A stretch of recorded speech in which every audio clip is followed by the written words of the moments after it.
दोस्तों, क्या आप जानते हैं कि जब भी हम कोई मीठी चीज़ खाते हैं तो उस दौरान हमारे दिमाग के खुश रहने वाले हार्मोन्स जिसे डोपामिन कहा जाता है वो एक्टिव हो जाता है। और दोस्तों, इस दुनिया में शायद ही ऐसा कोई व्यक्ति होगा जिसे मीठा पसंद ना हो।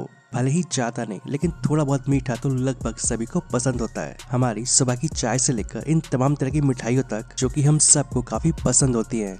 वैसे दोस्तों, ये बात तो आप सभी जानते होंगे कि चीनी यानी कि शक्कर को गन्ने से बनाया जाता है। लेकिन क्या आपने कभी सोचा है कि गन्नों के खेत से लेकर हमारे घर तक जो सफेद दानेदार चीनी पहुंचती है उसके बनने की प्रोसेस क्या है, यानी कि चीनी को गन्ने से किस तरह से बनाया जाता है। अगर नहीं जानते तो हमारी आज की इस वीडियो को एंड तक बिना स्किप किए पूरा जरूर देखें।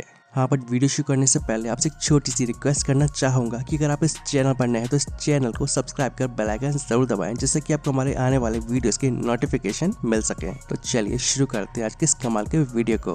दोस्तों, गन्ने से चीनी कैसे बनती है ये जानने से पहले मैं आपको बताना चाहूँगा कि ब्राज़ील के बाद दुनिया भर में सबसे ज़्यादा चीनी का उत्पादन हमारे देश भारत में ही किया जाता है। और हमारे देश में चीनी यानी कि शक्कर सरकारी और प्राइवेट मिलों के अलावा क्रैशर और छोटे कोहलुओं पर भी बनाई जाती है। लेकिन चीनी बनाने का बड़ा काम प्राइवेट मिलों के ही पास है। और अगर बात की जाए कि गन्ने से चीनी कैसे बनाई जाती है तो इसके लिए सबसे पहले गन्नों को खेतों से काटकर शुगर मिलों तक लाया जाता है, क्योंकि चीनी को ज्यादातर गन्नों से ही बनाया जाता है। हालांकि चीनी बनाने के लिए शकरकंद यानी कि स्वीट पोटैटो का इस्तेमाल भी किया जाता है, लेकिन इसका इस्तेमाल काफी कम जगह ही किया जाता है। और अगर ज़्यादा मात्रा में चीनी बनानी हो तो गन्ने को ही इस्तेमाल में लाया जाता है, क्योंकि ये ज़्यादा किफ़ायती रहता है। दोस्तों, खेत से काटने के बाद गन्ना ट्रक और ट्रैक्टरों से शुगर मिल के एक ऐसे एरिया में लाया जाता है जहाँ पर एक मशीन के द्वारा इन गन्नों को छोटे छोटे टुकड़ों में काट लिया जाता है।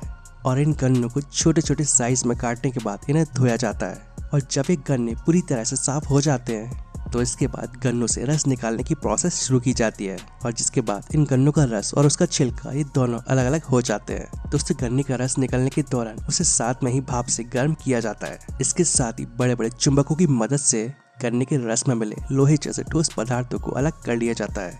और गन्ने के रस में शुरू से ही गर्म भाप इसलिए मिलाई जाती है जिससे कि उसमें किसी भी तरह का फंगस ना लगे। और साथ ही गन्ने के रस को पहले से गाढ़ा और सिरप जैसा बनाने में मदद करती है।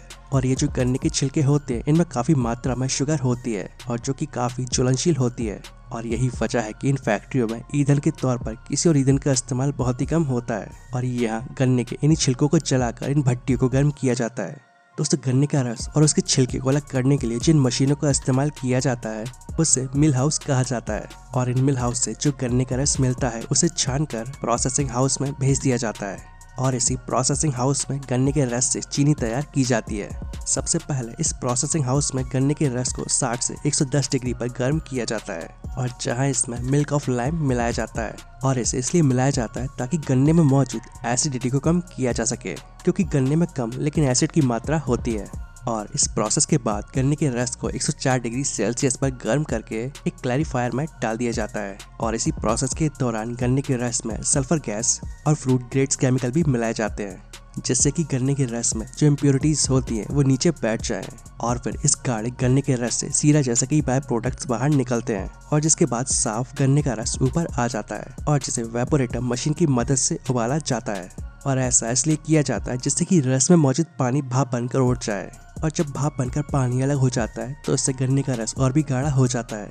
और फिर इसके बाद उसे दानेदार होने तक गाढ़ा करते हैं और कुछ ऐसे रॉ शुगर क्रिस्टल तैयार हो जाते हैं। इसके बाद इनका कुछ हिस्सा रख लिया जाता है, क्योंकि इसे मिश्री बनाने वाले लोग खरीद लेते हैं। और ऐसा इसलिए क्योंकि इस तरह की जो चीनी होती है वो केमिकल से भरी होती है। मिश्री बनाने के लिए एक बड़ी सी कढ़ाई में रॉ शुगर क्रिस्टल को दूध और पानी के साथ डाला जाता है और फिर इसे अच्छे से उबाला जाता है। और जब कई घंटों तक इसे उबाला जाता है तो ये लेसदार हो जाता है। और फिर पहले से तैयार दूसरे बर्तन जिन पर धागे लगाए जाते हैं उसमें इसे डाल दिया जाता है। और फिर 8 दिन तक इन्हें पूरी तरह से ढककर रख दिया जाता है, जिससे कि इसे किसी भी तरह की हवा ना लग सके। और फिर 8 दिनों बाद जब इसे खोला जाता है तो ये रॉ शुगर क्रिस्टल मिश्री बनकर तैयार हो जाते हैं। दोस्तों, होती तो चीनी की जैसी ही है, लेकिन इसका टेस्ट चीनी से थोड़ा अलग होता है। दोस्तों, छोटी छोटी दानेदार चीनी बनाने के लिए इस रॉ शुगर को एक खास तरह की छलनी से गुजारा जाता है, और जहाँ पर देसी चीनी और शीरा को अलग अलग किया जाता है। और इस अलग किए हुए शीरा को मोलासिस कहा जाता है। और इसी मोलासिस को कई अलग अलग तरह की प्रोसेस से गुजार कर अलग अलग ग्रेड की चीनी बनाई जाती है। और आखिरी में जो मोलासिस बचता है उसे फाइनल मोलासिस कहते हैं, और जो शुगर इंडस्ट्री का एक बाय प्रोडक्ट होता है। जबकि हमें जो देसी चीनी हासिल होती है उसे गर्म पानी में डालकर दोबारा मेल्ट किया जाता है और फिर इसे सेंट्रीफ्यूज मशीन में डाला जाता है और जिसमें फ्रूट ग्रेड केमिकल मिलाए जाते हैं जिससे कि उस चीनी का कलर सफेद हो जाए।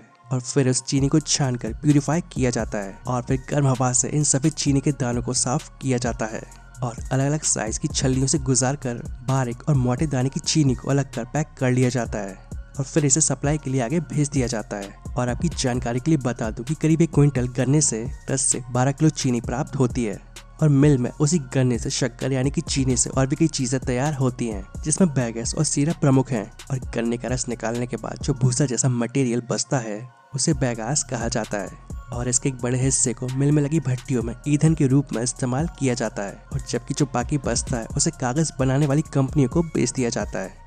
इसके अलावा गुड़ से चीनी बनने के बाद जो चीज सबसे ज्यादा बचती है उसे शीरा कहा जाता है और जो पर क्विंटल गन्ने में चीनी के मुकाबले काफी ज्यादा होता है। और बता दो कि शीरे से इथेनॉल और स्पिरिट सहित कई चीजें बनाई जाती हैं। तो दोस्तों अब आपको पता चल गया होगा कि मील में गन्ने से चीनी कैसे बनाई जाती है। और आपको आज का ये हमारा इन्फॉर्मेटिव वीडियो कैसा लगा मुझे नीचे कमेंट बॉक्स में जरूर बताएं। और अगर आप इस तरह के वीडियोस आगे भी देखना चाहते हैं तो इस चैनल को सब्सक्राइब कर बेल आइकन जरूर दबाएं जिससे कि आपको हमारे आने वाले वीडियोस के नोटिफिकेशन मिल सके। तो आज के लिए बस इतना ही, अब आपसे मुलाकात होगी नेक्स्ट वीडियो में।